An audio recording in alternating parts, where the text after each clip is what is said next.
Why did you decide to write a book about your addiction?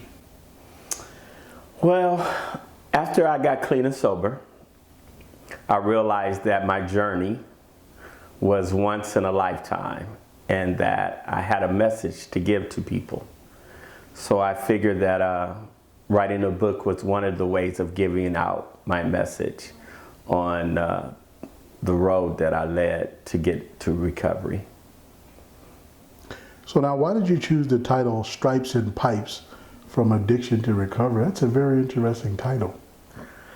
Well, most people relate to stripes and pipes if they were in the military. And me being in the military, I was a Navy petty officer, and I had stripes, you know, to tell you what kind of rank you were.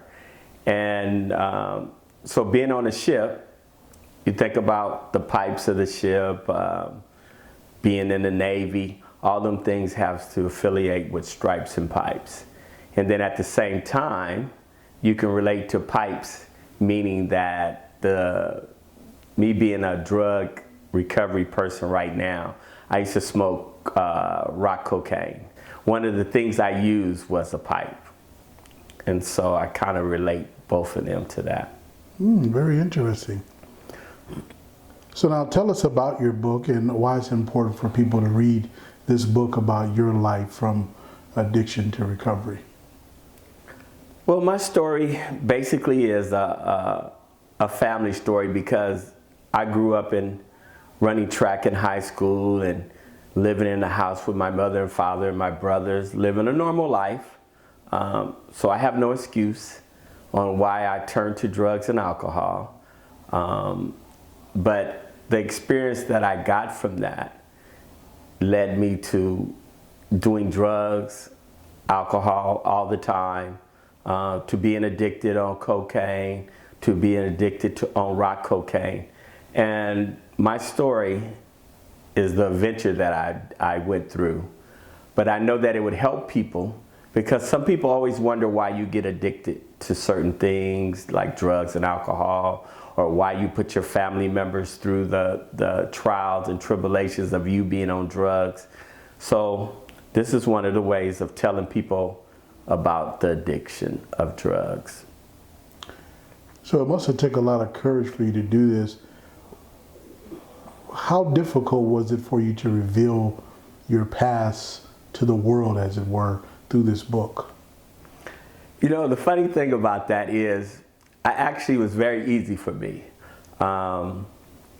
When I was in rehab, getting clean and sober, I thought about my book. You know, I was like, I want to write my story because I wanted people to know what I went through. You know, and I'm here today to say, hey, I survived. It's a testimony of how rough it was for me, but yet and still I survived, you know, through God, graces, and people in my life like my mother and father. So I just wanted to say it and let everybody know, and it was easy to do it. Now, you mentioned your mother and father and your family. When you told your family about writing this book, did they have some apprehension about it, or were they 100% in support, or did you not tell them at all? Oh, they knew I was writing it. I don't think they knew what I was writing, but they are very supportive. They're fascinated by it, and it's a good thing. My family took it real well. So what are the most important takeaways that your readers should get from your book? That you can start over again, that you should never stop dreaming, because that's one of the things that I did. I stopped dreaming when I was doing drugs and alcohol. So this gave me a chance to start dreaming again by getting clean and sober. And they can take away that it's okay to mess up. You can still recover. You know, it's okay to have a bad past and turn it around. And that's what my book lets you know, that you can turn it around. So with that, you mentioned dreaming again. So how have you fulfilled some of your dreams since you've been, sober for 22 years now? Yes. One of the things about me was that when I was in recovery and the fog started lifting out of my head, because I didn't realize that I was in a fog for a very long time when I was using drugs and alcohol. And by getting clean and sober, I was able to lift the fog out of my head. And so I started dreaming again. And one of the things I dreamed about was having a sober living home, which I have now, called Second Chance for Me. It's a sober living home for men. Another thing I dreamed about was having my own business, which I do. It's called Diminished Copies. And I thought about, going after, setting goals and then going after them and completing them. And that's one of the things I actually learned by getting clean and sober. Now, you talked about losing your focus in your young life. You talked about you had track and field. You were focused then, but when track and field was over, you lost your focus. So how did that loss of focus lead you to addiction? Well, I had the vision of running track and going to the Olympics and going to college. And once I realized that I didn't put the effort in and the work in to fulfill that dream, I kind of gave up on it. I joined the military, and all my friends around me were smoking weed and drinking. So I just kind of fell into the groove with them. So after that, I really lost my focus. I wasn't really thinking about, the future, the next day. I was just kind of stuck in that fog of just, hey, everybody's partying, why not me? Now, you mentioned association. Would you say that your association had played a big role in your getting on the road to addiction? Yes. I think that when I first was running track and stuff, one of my main goals was that I'm an athlete. So I'm not going to do any drinking. I'm not going to smoke, because I'm an athlete. Once I stopped being an athlete, I was ready to let people influence me. So when people were like, hey, you want to get high? I'm like, no, thank you. When I stopped running, I'm like, yeah, I'll try it. And then that's when I say by losing your focus. Mm-hmm. So you went into a spiral out of control in your drug addiction. At what point did you have your aha moment or moment of truth where you said, you know what, I got to get out of this? Well, that's a good question. I would say that after all of the ups and downs, because I had quite a few, I had some real good jobs and I lost them through my addiction. I had got to the point where I just stopped working. I wasn't working anymore. I was pretty much homeless because my parents kicked me out the house. And I lived with a person. It was a lady. And if you refer to my book, it would let you know a lot of the roads that I traveled. I won't go into them now because if you read the book, you would definitely see that it was a bunch of different roads up and down. But it just got to a point where I finally felt like I can't do this no more, And when it got to the point where I was so close to either going to jail or maybe killing myself, I think that was the end of the road.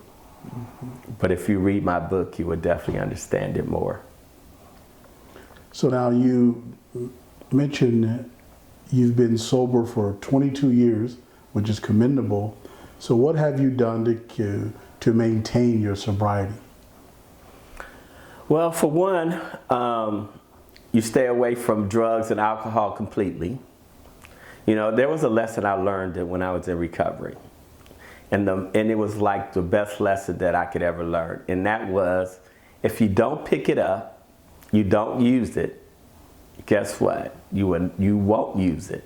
You know, you won't get addicted again. And so I made that my golden rule to not even try to go back, even though I've been clean for a certain amount of time. I work a program, which I learned through the VA hospital recovery program, of following the 12 steps of NA, Narcotics Anonymous. I also turned my life over to God, which is a very strong focus. You know, and as long as you have some basic rules of recovery, which is through the 12-step program, I learned how to stay clean and sober through that. So now in one of the speeches you give, you have a quote from Mark Twain, and it talks about the two most important days in your life: when you're born and you find out why you were born. Why do you think you were born? That's an interesting question. I think I, just like anybody else, was born to a life, you know, and trying to make the best of it. I think at an early age, though, I was very athletic. So I think that separated me from most people, because I always felt like I was a leader. You know, I felt like I was an individual that competed a lot. And like now, I compete for my life each and every day by staying clean and sober. So one of the things I would say to that quote is that I was born to help people. I was born to lead. And I try to do that each and every day by giving back, you know, with the sober living, with the business that I have, which is a copy center printing company. And then the sober living home, which is very important, you know, by giving people a second chance, like I was given a second chance. So Dennis, give us a few words that best describe your book. I would say inspirational, fun, crazy, and wow. It will definitely take you on a roller coaster ride, and it would definitely inspire you to do better. And I like that. You know, that's a good thing, is to also give people dreams. You know, I think that when we get older and we start getting into our ways, we forget about dreaming. And we should never forget about dreaming. Dreams keep hope alive, and it actually keeps you happy. Now, are there any other books that you plan on writing that you may want to reveal to your audience at this time? Yes, I look forward to writing 2 or 3 more books, you know, about my life. Because of the other things, other than drugs, I had other trials and tribulations that I had to deal with, and I was able to conquer. So I would like to write a book about it.